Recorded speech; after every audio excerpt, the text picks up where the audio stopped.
Podcast. We in here, baby. Let's get it. Hey. Buenos dias. How y'all feeling this morning? I'm feeling okay. It's a little early. It's a little early for us, so I'm half awake, but I'm here. We gonna make it happen for the people today. Rob, how you feeling? I'm good. It's Friday. It's Friday. Oh man. Back and forth is Friday. I'm good. I'm ready for the weekend. It's like another week, another episode. I love this. This is great. It's like just a good feeling to be back. I feel like when our little intro's coming on, and we probably said this already, that's my little hype time, my little like dance around in my seat and swing around, get my blood flowing a little bit.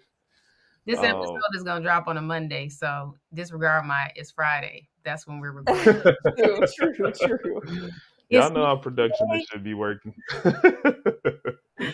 Oh man, but yes, we are back, ready to hopefully drop more gems, give y'all more of share our brains and our minds and our experiences with you all. So yeah, hopefully it's been a good ride so far. I think we're about maybe like 4 or 5 episodes or so in. I don't know if I'm above or low, but 5. Yeah, this is 5, I think. Yep. Nice. Yep, absolutely. Yep. And we're getting such great feedback. I mean, the basis of this show is, people wanting to know and understand different things that maybe we can provide some insight on. Yeah. So to that, just because I think in the last episode I forgot at the end, we just get on our roads, but y'all, the feedback really is important. We definitely take it into consideration. Obviously depending on the amount, we can't address every topic and everything, but if there are topics you want us to touch on, if there are things you pretty much let us know, hit us on our IG, engage. We're more than open, and it's not a waste of your time, I guess essentially is what I'm saying. So no, we be listening and reading. And actually today's episode was offered by a listener, and it was a great recommendation. I can't wait to get into it. Yeah. Speaking of which, let's do it. Soak want to check in and then we can flow.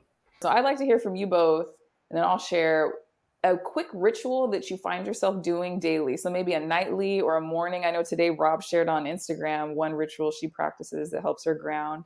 So yeah, what do you guys do? What are some quick things you do? One quick thing you do to keep yourself good? That's a good question. It's a good question coming on for a week where I feel like I was a bit exhausted, well, a lot of exhausted, and I feel like that's always the barrier to feeling good. But for me, and without going like all super in depth, for sure, spiritual person. Those who know me know I subscribe to Christianity and all those things, but not super rigid, and all that good stuff. If you've heard other episodes in our first season, you probably gotten some insight. But all this to say, since forever, and I'm like, and I'm not the only person in my family who might like gospel music, but I'm gonna say I'm the only person in the family who listens to it. Like when I'm in the car, it's just motivated music and it's like feel good music. So this week I realized that it's something I've done for years, but within like 10 minutes of being in the car, it's like a very specific song that I put on. It's called Man of His Word by this group called Maverick City, and it's just like more of like just spiritual affirmation that you're good, God got you, like ain't nothing to really trip or be worried about. And this week in particular, because again, Monday through today, I've been extremely exhausted.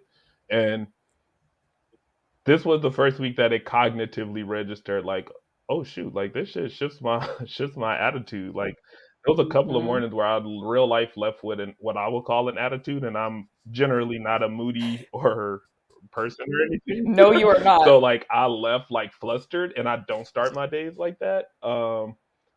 And like again, but by the time the song was off, I was like feeling good, bouncing. It felt like me again. So it wasn't that I'm not allowed to have bad feelings, but it was like, oh shit, this helps. So anyway, because I just cognitively connected it all, I'll lead with that. 1 or 2 songs in the morning that feel good make me feel good. Okay, and before you chime in, because Tris, when you were talking about music, I was like, ooh, I'm about to make this nigga sing a little verse for us. Tris, do you mind sharing? Come on, Tris. Oh man, yeah. One, you know why I don't want to sing? Because I'll be around the house singing all the songs, and Shamila be like, every song you sing sound the same, and it's never the right melody or tone. And she was like, and I know you listen to a lot of gospel music because every song you sing, even when it's R&B, that shit always sounds like you sing some gospel rich. That's hilarious. So I will talk with the Okay, fine, we'll take it's it. just like essentially the song is saying he's a man of his word, like he's yet to break promises. Why would he start with you? And like just a sense like and all things are pretty much all things are possible when you believe that they are possible. And so it's like kind of like manifesting and speaking into existence and being grounded and rooted in the knowing that like for non-spiritual people, I think it's the same as saying I've always been good. Like why all of a sudden would I stop being good? And sometimes I think we have to remind ourselves of that because when we're in that loop, Yep. you can lose sight of it and it could feel like I'm spiraling. Then it's like, oh yeah, I'm gonna be good. Like it always turns out, maybe not how I want to, but it always turns out okay. Like I'm alive, I'm here, I can bounce back. Yeah. So yeah. Nice. Thank you, Tris. Maybe in the show notes we could drop the link to Okay. that song. Yeah. For sure. I got Okay, a what about you, little Rob? karaoke video of Tristan singing. Did it sound like gospel? I It can't remember. didn't sound like gospel. I wish I could remember. I wish I could remember what song it was, but it's so great. It's so great. Maybe I'll embarrass Tristan one day with his because we know he can slide into a room, but I don't think anybody has heard him sing yet. Anyway, Soko mentioned on Instagram today, which will be a couple of weeks ago when she see this. But I have a practice at the end of my workday and the end of the week in releasing like stress and stuff like that. But here I'll share a ritual that I have in the morning, which I think is really cool and quick for people to just always be able to prioritize yourself by asking yourself a question of like, are you good? I mean, my sweater says, you good? Asking yourself that, first thing in the morning, making sure that how you feel is the most important thing, the first thing on your mind, to just checking in with you before you get out of the bed, before you do anything for anybody else, if you're a parent or you've got people you tend to, or before you check that work email or that text message or who posted on Instagram first thing in the morning, to just ask yourself how you're feeling and checking in. It's just a quick intentional practice that prioritizes you, and it's so powerful because there's so many people that I've worked with who are like, oh, okay, like I got to get up and I got to do yoga, I got to meditate, I got to do all these things to be a practice that is actually effective and worthwhile, when I'm like, you don't necessarily have to do that. And that could be hard to make that commitment if you got to get up and go to work and all the things. But if just checking in for a moment and saying like, I'm the first thing on my mind, it can be really powerful as a way to prioritize yourself. So I find that to be helpful, and then move on to everybody else, even if you have to wait 5 minutes earlier than you normally would for that moment, it's worth it. So that's my little. Thank you, Rob. No, I like that too, because I feel like people can also use that. If that's not your primary practice, you can use it as a substitution, right? Like even if you're one who's like doing the yogas and the meditations and things, like I have clients who some days you oversleep or some days you just don't get to all of it, and then that becomes a stressor, you feel off. So I think it's dope to have like a backup practice. Like time just didn't permit, my day just didn't allow. This don't just have to be a complete day where I miss looking out for me. I could still start out. So no, I think that's great. So I like it too. Real practical and sustainable. All right, so how about you? Now, y'all know I got like 18 rituals, probably more, but I'll tell you about my first one that I do each day. I put my earphones in, plugged into my phone, and I listen to these tracks that I purchased from the Centerpoint website. They sell a series of tracks made by HoloSync.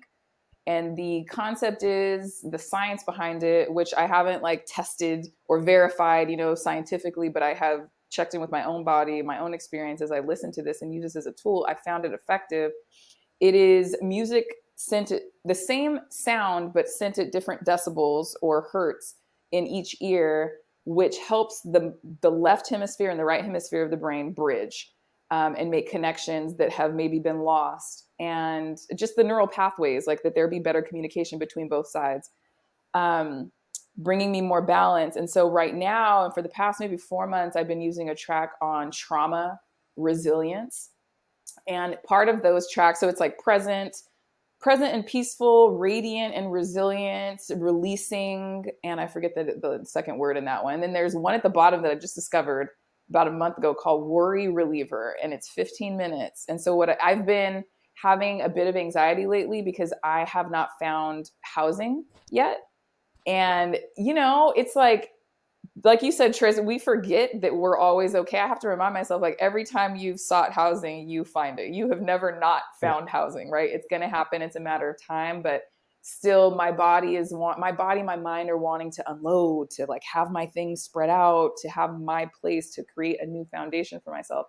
So there's anxiety showing up. So I program my mind to not worry in the morning by listening to that track, trusting that it will relieve me from the worrying. And what I do is I make sure that I'm in the meditation, not in my mind. So I imagine my body and the molecules within it flowing to the sounds that I'm hearing in my ears. And that is one thing I do each morning. It's like kind of brainless in a way. It's 15 minutes, earphones in, set your mind up. You're basically saying to yourself, I'm choosing to trust today, and I will do the things that I need to do to remove worry.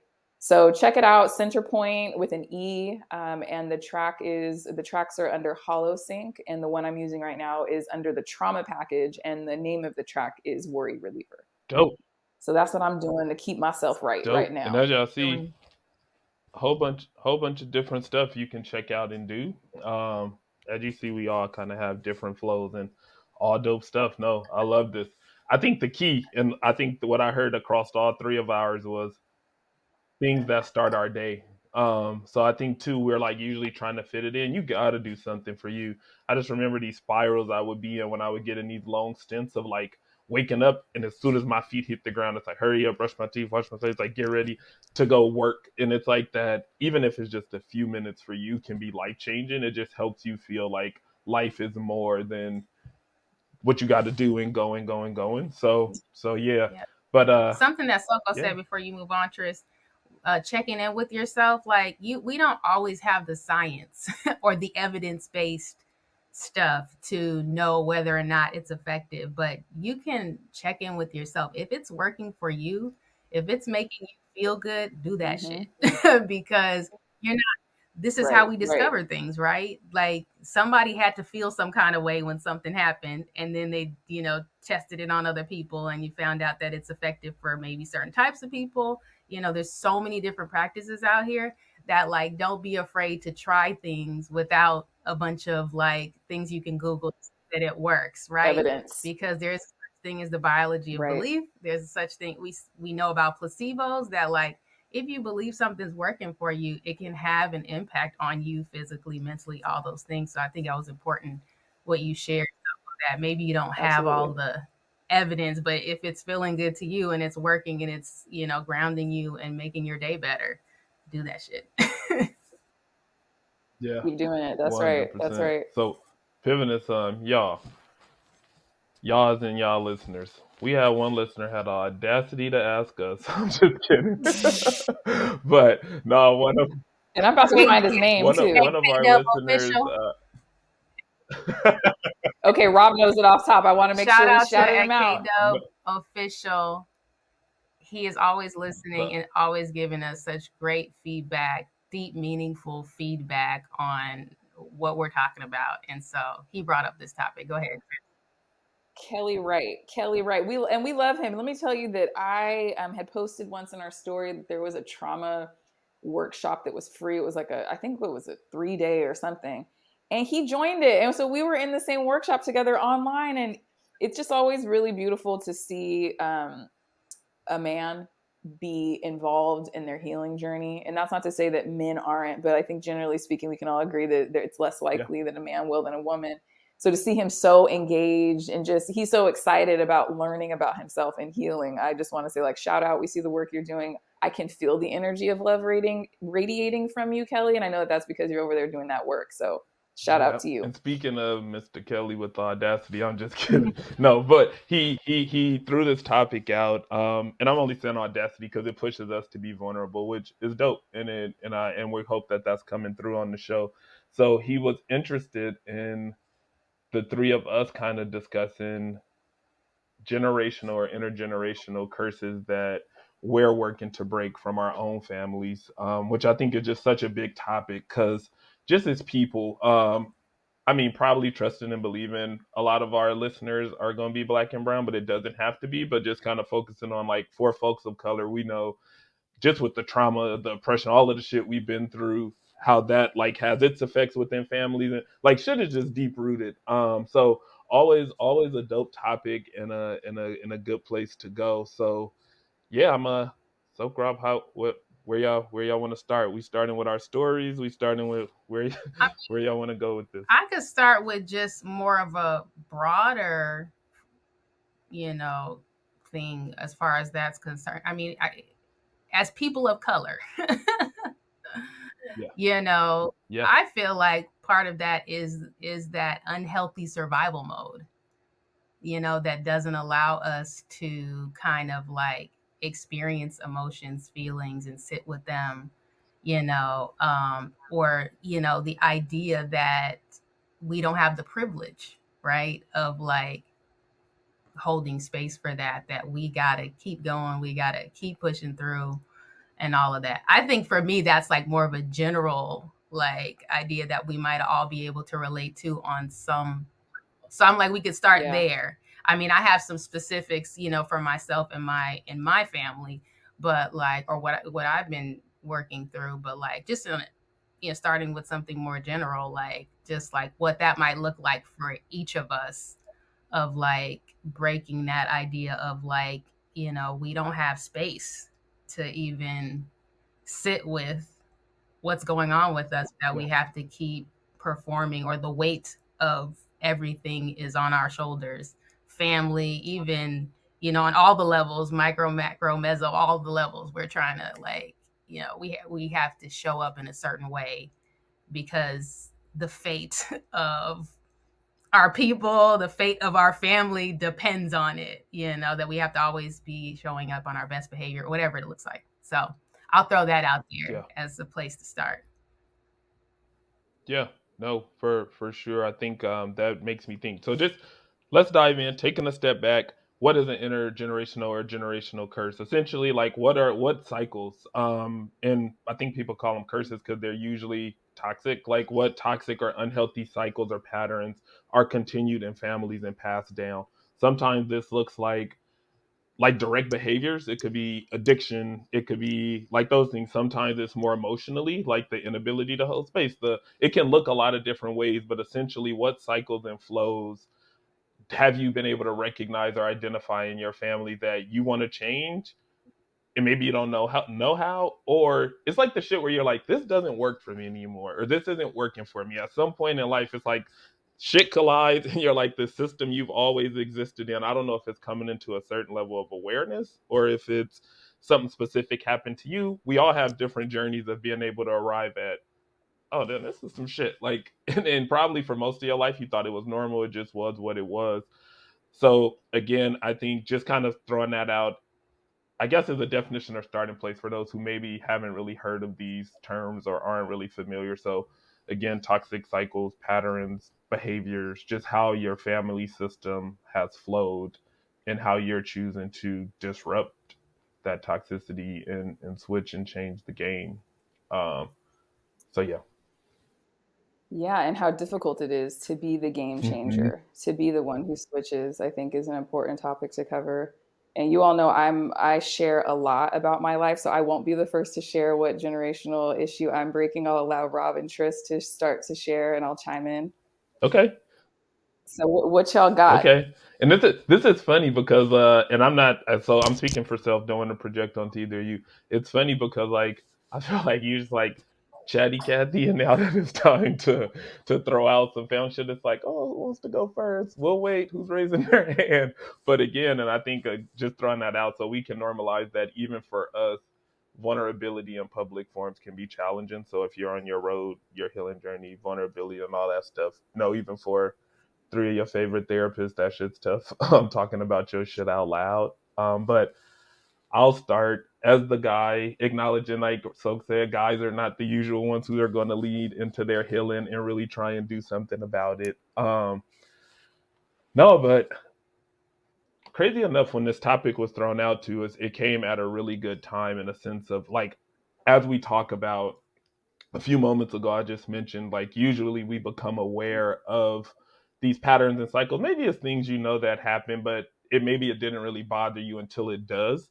And I think right when this topic came up, within a week of internally, I was feeling like I was coming to a head with what I'm going to share. I guess I would say, or what I've identified as the generational curse or toxic pattern that I want to break in my family. And it wasn't even necessarily something that was just on my front door. It was just the heaviness of feeling it and knowing it. And hopefully I'm worded in a way where it's understandable.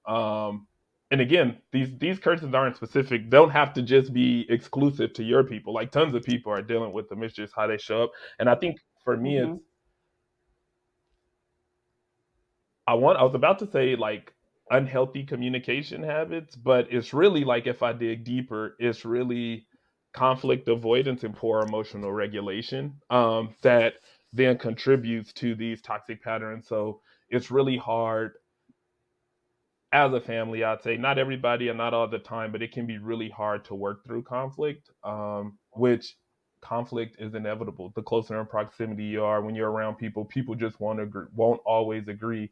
And I think I've just started to really start to feel the weight of my family, self included, inability to hold space for these difficult conversations in tough spaces. And where that does is it breaks it down to like, at least for me, if the relationships that once felt like so authentic and close, like they start to feel like more and more and more surface because we're not really talking about the things because we're all worried Mm-hmm. about, well, I heard a feeling, or oh, now you said something to me and maybe you're explosive. And then speaking of self, I'll share, I can be conflict avoidant. That's something I'm working out of. So it can get into this place where you think like the really loud ones are the problem. And I think I had to check self and recognize like, no, but so are the people who don't say shit and it's just letting Mm-hmm. everything slide. Like neither person is the goal. The goal is really to be in the middle. How do we pick and choose?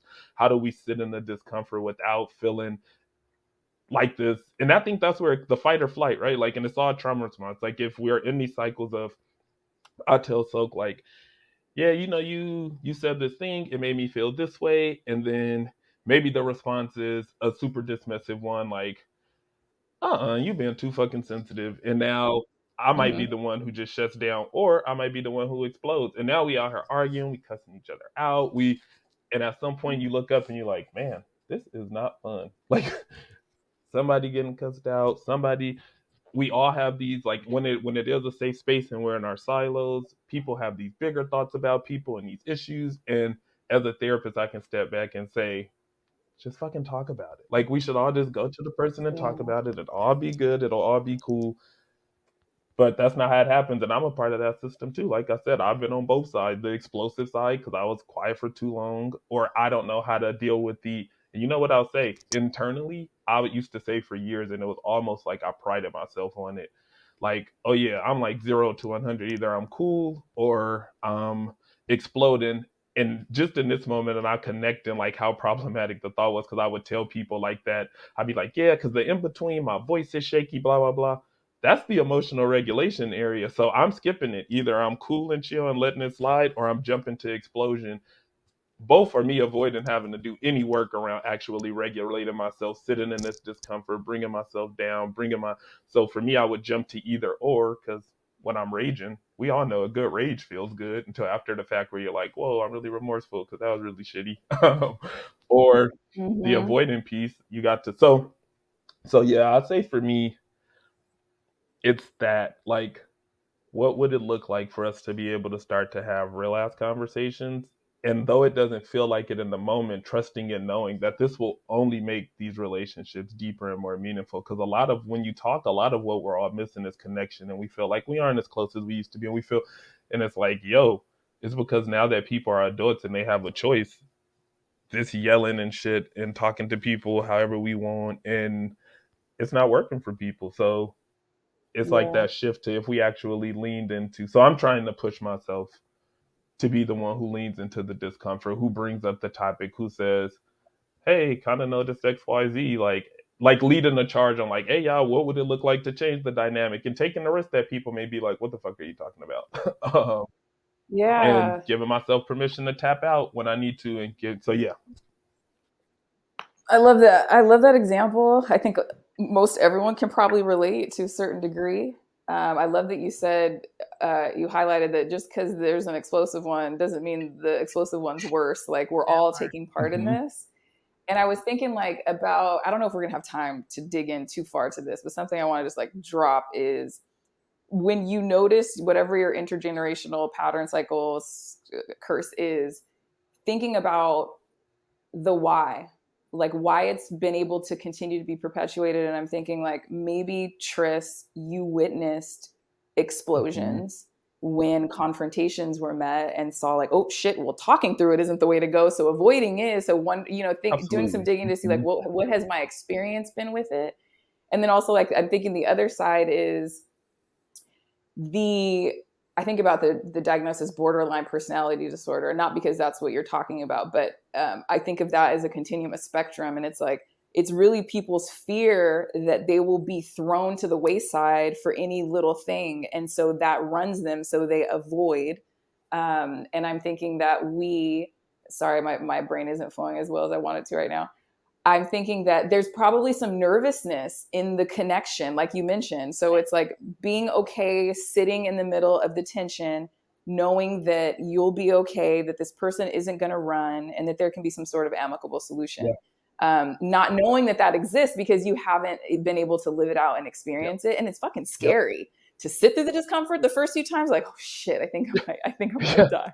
But after enough times, you're like, oh my God, I've made it. I Yeah. now feel like I can ride the Yes. wave. This isn't going Yes. anywhere. Yeah. Yes. No, yes to everything you're saying. And I think, like you said, time wise, we don't have to get stuck there like on my specific example, but I'd say yes to everything, like that being what you see. So I think it starts somewhere, right? Like, and I think to Rob's part where she started, it hasn't always been safe to feel. It hasn't. So at a certain point, we are now in a generation and in a time where obviously vulnerability and emotional regulation, et cetera, has always been healthy. But we're now, I think, pushing towards a time where the old way of it literally wasn't safe. Nobody had time to stop and worry about what was making you anxious. Nobody, when we're worried about, we already anxious about if we're using the right water fountain, if somebody's gonna come fuck with your family member, somebody, like just thinking of racism in the deep south, because I know we all have roots that are a lot of our roots, the three of us, we have familial roots rooted in the south. All of that shows up, and it's not so.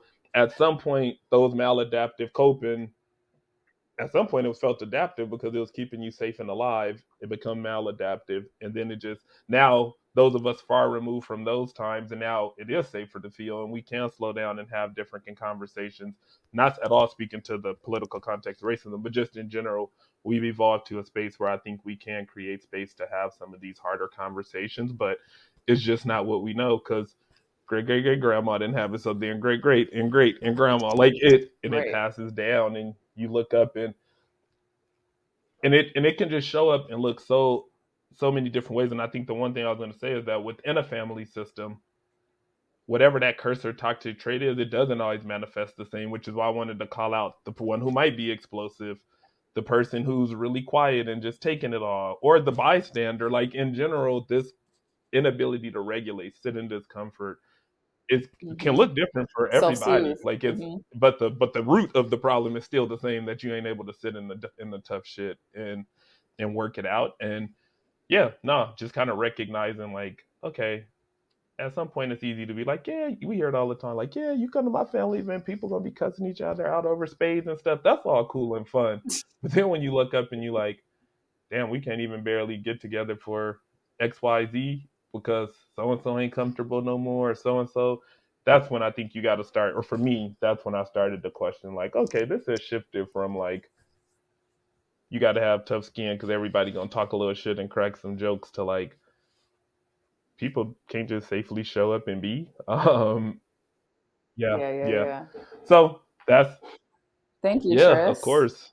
That was good. That was good. And we got some meat. I think I'm already thinking about next episode. Like the next episode, if we need more time, we can talk about this, but it might be how to sit through the discomfort when you're breaking the Mm-hmm. cycles, because that's a whole motherfucking Mm-hmm. episode. But before we get there, Robbie Rob, what you over there breaking? I'm gonna just What you over there piggyback breaking, off of girl? Tris because and kind of what you said, Soko, too, about the why, right? We know about the why of like if you've watched explosive conflict in your life and you see what effect it has on people emotionally, physically, mentally, whatever it is, you want to avoid it at all costs. On the other side of that, sometimes your avoidant behavior as a child gets reinforced as you being a good kid, or like you being, you get praised for not being the confrontational kid. That's how I grew up, right? I saw explosive anger in my home. And then I said, ooh, I don't want to experience that because I can see people's body language. I see how it affects them. I'm not going to be that person. Not only am I not going to be that person, but I'm also going to like do whatever it takes to make everybody feel better. And so, like, in my young little 3, 4 year old mind, I would like when I used to see my mom get upset and have conflict in the home, and I would see her down. Of course, my basic needs or whatever I needed from her emotionally felt threatened. And so I would go up to her and I'd be like, Mommy, but I love you. That was a phrase that I would use often. And my mom, of course, unintentionally would reinforce that as like, thank God for you because, you're like my little light or peace. And so I took that, ran with it. And I also saw a lot of codependency and people pleasing in my life because of the fear of abandonment. I definitely believe that my mother had some of those borderline tendencies that you're talking about, Soko, on the spectrum, right? Where it wasn't completely disruptive to her life, but it definitely caused her to suppress or avoid her own feelings in dealing with that, to make sure that we didn't lose anybody, any family members, that like, don't challenge Uncle so and so because that's going to upset him. And we just want, my mom really definitely believed in leave it to Beaver. Like, let's just figure out how to make family perfect, because I know that her experiences and the trauma that she experienced, she very much so wanted the opposite from her family. But what we know is that when we go and travel on the other side of that spectrum, that's not healthy too. If you're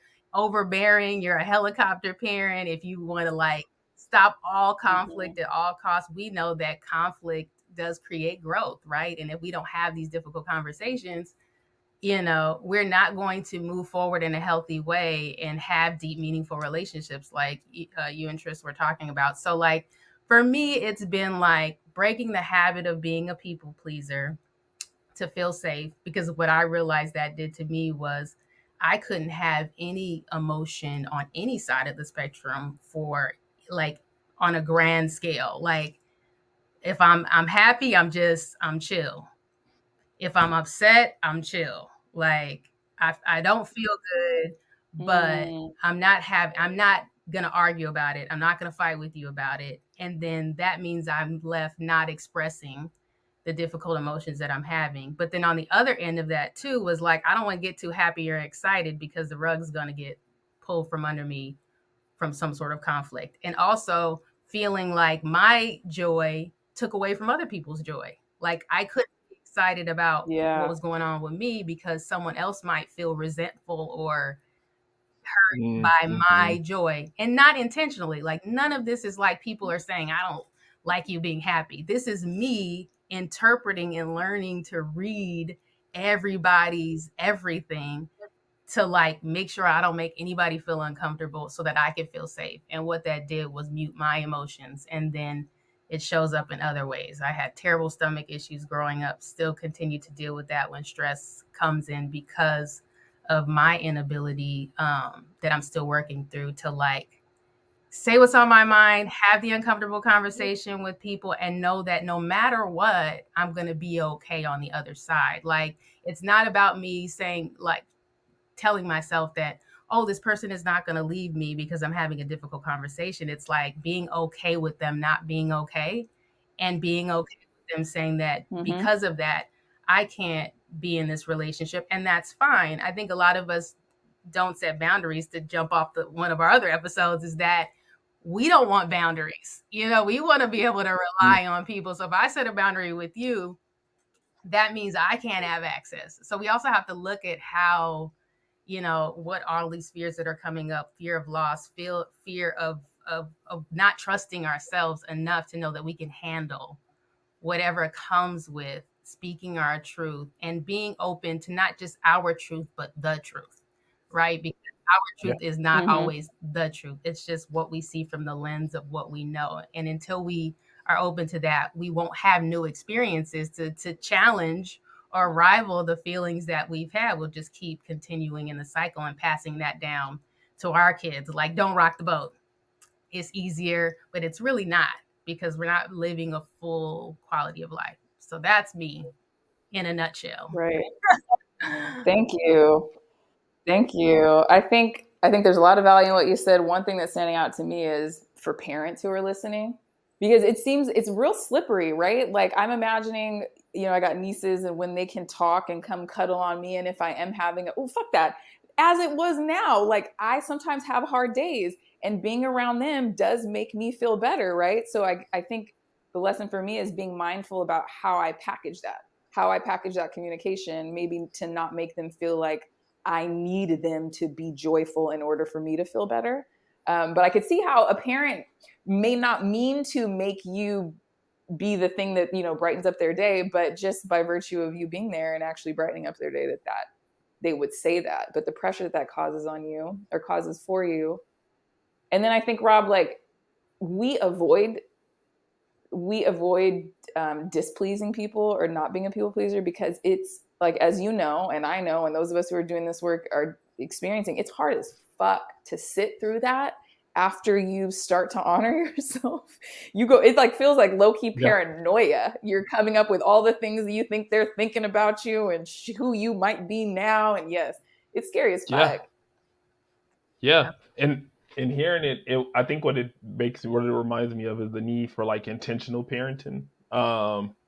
And I think intentional, obviously informed with these things, like those of us who are doing the things, doing the work and stuff, because, and I may be jumping ahead, but that's how these things start to be broken, right? Like they require intentionality. They will first require us to become aware. And I always tell my clients, awareness is half the battle, because a lot of the shit we do, we've just been on autopilot. So now that I've come into awareness, what do I do with this? And I think one, it's going to require me to navigate all interactions intentionally, and then from there you start to shift and change, and you start to be the one who starts to break shit down. Like, yeah, I mean, again, not to get stuck here, but I even think of what I was sharing, and then hearing you, Rob. I think what it brought to me is like, on a different level, an example of how this inability to sit with tough emotions shows up in my family is like, too, the whole classic black, like, children are seen and not heard. And I think for me, knowing, like, doing this work, I don't know that I would say I ever subscribed to it, but it was also all I knew. So I wasn't also the person like, oh, when I get older, I don't really think about it. But then doing this work, I cringe when I hear people like yelling at their kids or doing, and it's like, whoa, there has to be other ways. Like in my mind, I'm just like, this kid is going to grow up and be spending hundreds of dollars in therapy because you couldn't take a second, because you wouldn't spend the hundreds. Now they're going to have to spend the hundreds to undo the shit you're doing. So, We so yeah, it's we crazy. live in a world of perceived compliance is rewarded and perceived defiance is, reprimanded, and it's Punished. all a Hmm. perception Mm-hmm. of what we believe to be is the right way to do things and the wrong way to do things. And it's all rooted in what, right? We have to look at where it's Absolutely. actually coming from and whether or not it's actually accurate or some distortion of survival mode or whatever it looks like for each individual family, person, culture. But I think that we're talking about a lot of like codependency that has existed in families, and there's a healthy dependency. You know what I mean? Like, I don't know about you, but we vacillate between like being hyper independent so that we don't have to deal with anything, we don't have to rely on anybody, to like codependency, which is like totally needing validation and reassurance for people outside of us because we haven't learned to trust ourselves, because we've been reprimanded for things that may actually be natural and innate to us, but because society says something different or culturally it says something different, we have to just accept, what comes with that. Give it to the people, Rob. All right, so Give So it. what about Yes. you? We didn't let you think Y'all about know. it. I'm just kidding.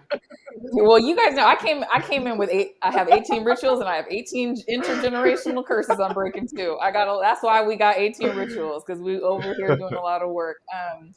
I just wanted you guys to go first because I feel like I always give vulnerably. Not that you guys. Well, I think we can all agree. I share more vulnerably. I think naturally that's just how I am. So I'm like, you know what? Let them go first, and then I'll Yeah. go. Um, so I am of Mexican and African American descent. My mother was born in Mississippi and still resides in Mississippi. I just moved back from New Orleans. My father is second generation Mexican American, born and raised in the San Gabriel Valley of this area. And so I come with, I won't say more than most people, but I think when I have to stop and analyze, it's a bit complex and it's layered, because I'm dealing with the immigrant story and also, slavery's remnants as well. But I was thinking about the overlap, and what stands out the most to me in the work that I'm doing, what I'm most centered on is I am working on the relationship I have with myself. I am working on creating a harmonious relationship with myself. I want to love myself. I am loving myself better than I've ever witnessed myself love myself or anyone else love themselves. So I'll say that what I'm breaking is this pattern of thinking that loving who you are, loving what you do, being happy and joyful about your life, being able to share openly about the joy that you possess, expressing yourself through your clothing, being loud and proud of who you are and how you are. I am making that not sinful. Yeah. And I can say on both sides of my family, because of the indoctrination of Christianity, at the hands of the oppressor, I don't think all Christians are bad per se, but when it's used to control, it is. We were taught this fucking concept of humility that I want to bury into the ground.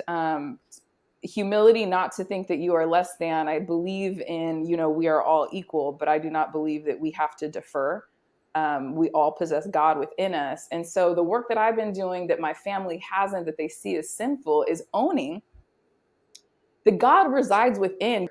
It's a shared intelligence. It's a shared love that we all carry within us. And that if you begin, so how I've treated this, well, what I've seen, why I know this needs to be treated, is on one side of my family, I have seen unfulfilled dreams, people that don't believe in themselves and who are waiting on someone else to take them out of their despair, because they don't believe they have the power within them. They believe that they have to beckon in the power, and they have to be good according to these rules in order to get the power they need to achieve the abundance. And I have a problem with abundance too. It ain't a fucking house and money. It's how you feel inside.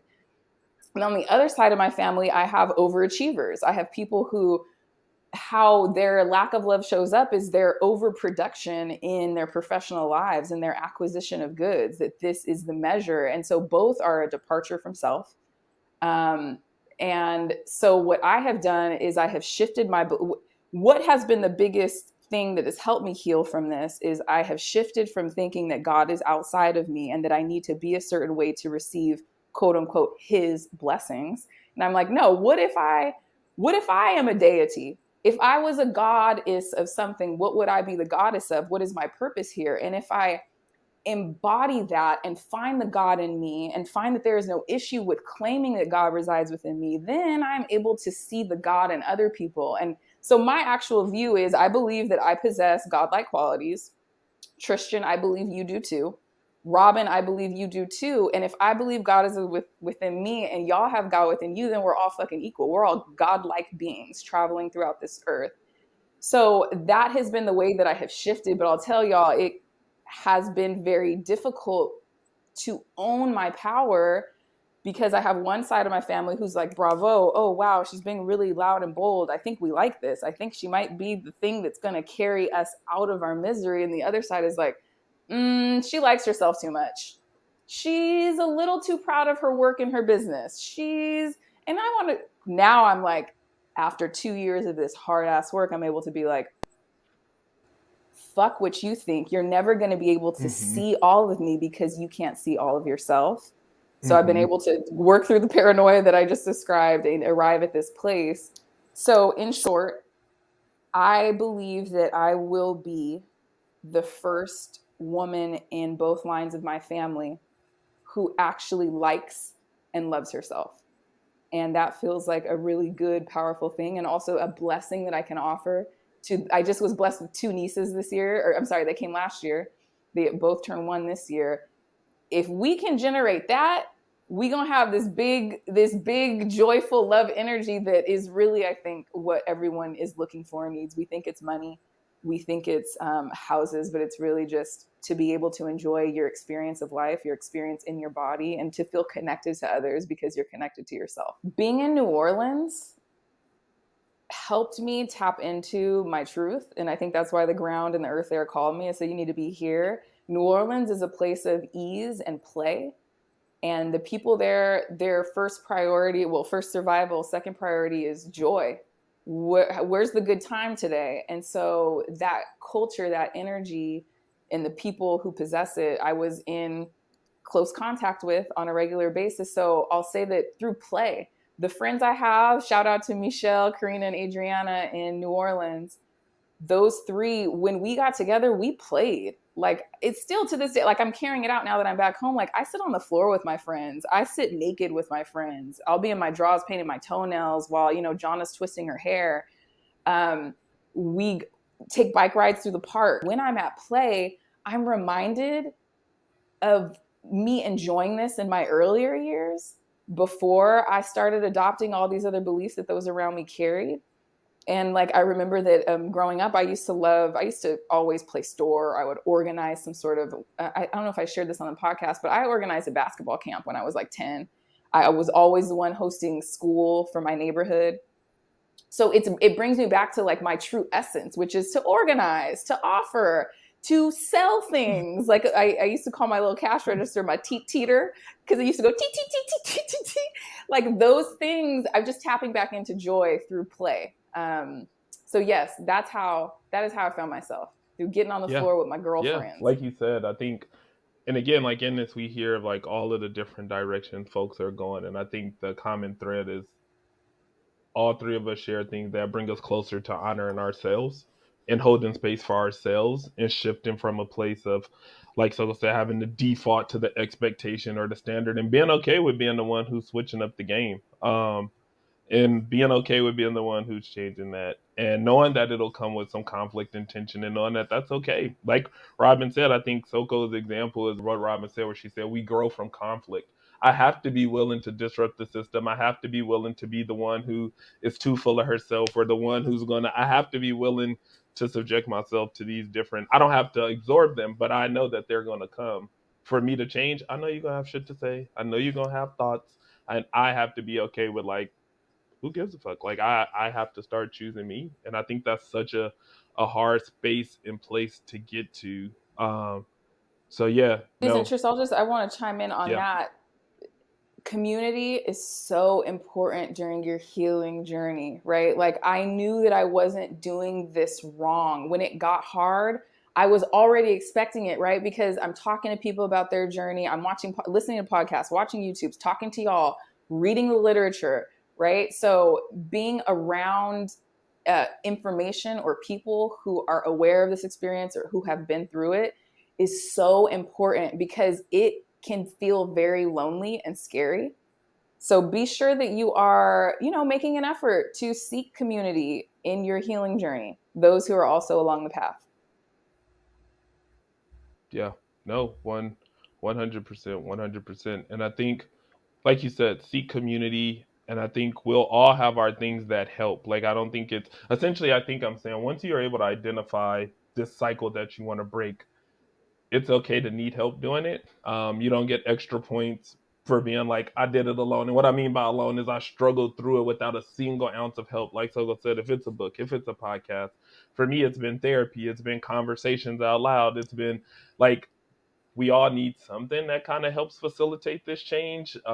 Again, I don't think you get extra points if you're like, I did it without a single, whether you do it alone or whether you do it within community or within whatever your resource is.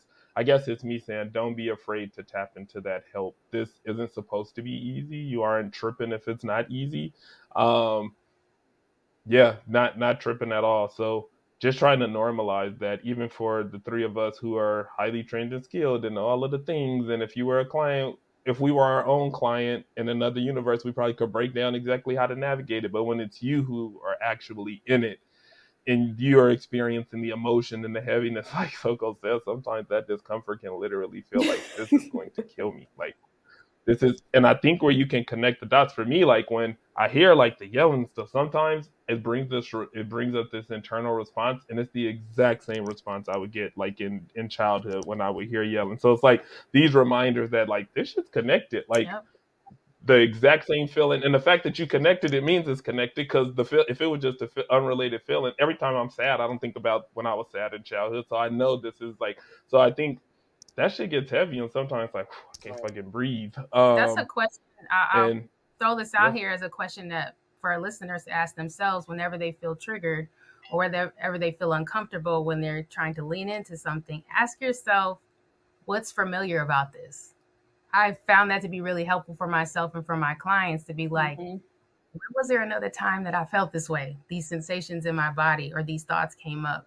And you can kind of like track yourself back to those original feelings, or when I responded or reacted impulsively to something that felt triggering. Like, what? Because usually, if it's something new, we feel more confused. We don't really have a specific feeling that feels so uncomfortable that we're trying to run from it. But when it's familiar and you're like, oh, hell no, I don't want to deal with this, it's Mm-hmm. helpful to stop and take a pause and ask, like, why does this feel like something I've felt before? Because it's not always readily available right here. That's like, oh, this reminds me of my childhood and this is why I'm feeling this way. But yeah, when you're intentional about asking yourself certain questions, you can kind of like be like, oh, this reminds me of this. Well, is this the same? Is this the same? Is this person representing the same thing? Is this actually a similar situation? Or does it feel like it's similar because it's a conflict? So I'm just generalizing conflict, as being this thing that I need to yeah, run from? Or is this a healthy conflict? Like, this is a difficult conversation I need to have. And sometimes when we kind of like see the difference in like what's happening now versus like the familiar feeling of something that happened in the past, we can empower ourselves to move forward because we can see the difference. Mm-hmm. Mm-hmm. That this won't take us yeah, out. Yep. yeah, yeah. And in hearing you say that, I think like, and we can close on that point of like allowing that to be, or don't have to, but like allowing that to be like a starting point or pathway. Again, awareness, right? Like what Robin speaks to is, if you start connecting dots and shit's connected and you start to realize, oh, this just ain't a one-off. These are normally the steps that help us to recognize these familial patterns and cycles that we're talking about. Because again, if you've existed in them, sometimes you know exactly the issue your whole life, but sometimes at times it's shifting and moving, and this is just what's normal to you. And then it's kind of like, as you start to connect these dots, as you start to get curious about your experiences and how you're responding to things and this and that, remain curious, because that's usually the Yep. pathway to change. The more curious you are, then you want to start connecting more dots, then you get excited about it, then the hard part comes. But nonetheless, um yeah, I think all of these self-reflective practices and connecting dots are what usually ties us back, and we start to realize this is bigger than just this moment, and this is really a thing. Yeah. Yeah. Yeah. So maybe next episode we'll carry them through some regulation strategies, self-soothing, what to do when you're breaking these curses Hmm. that are very difficult to break. That's definitely a whole Absolutely, absolutely. for sure. Cool. So we'd I mean, obviously IG is a public forum, so not necessarily gonna say just start dropping all your generational curses, but whatever feedback you have, we're definitely open to it. We'd love to hear from you. You can hit us in the DMs. If you're comfortable sharing things on the page, completely up to you, and that's fine too. But for sure, open to just hearing what generational curses, cycles, etc. that you're breaking, you've broken. Now that you heard this episode, some that you like, oh shit, maybe I need to go figure them out. But yeah, just again, I always say it, but tap into our IG, come fuck with us, Hill and Chill AF on Instagram. Yeah, but we appreciate y'all riding a good ride, and like Soak said, we'll pick up here on how to navigate all this shit and sit through it in our next go around. Peace. Peace. Peace. Hill and Chill as fuck podcast. We in here, baby.